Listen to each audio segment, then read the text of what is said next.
Tofauti ya wewe wa leo na wewe wa miaka 5 ijayo ni uwekezaji ulioko tayari kuufanya kwenye ukuaji wako wa kiroho.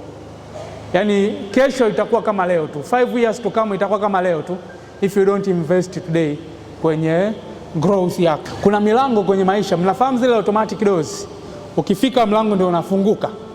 Sasa kuna milango kwenye maisha haitafunguka ukiifikia, ila itafunguka ukikua. Kuna milango kwenye maisha ambayo ina respond only to growth.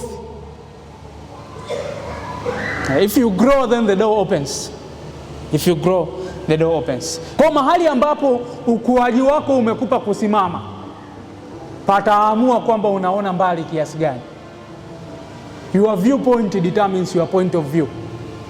Urefu ulionao kwenye ukuaji, sio stature, kwenye ukuaji wako, ukuaji unakupa uwezo wa kuweza kuona sehemu ambayo mtu ambaye hakui hataona.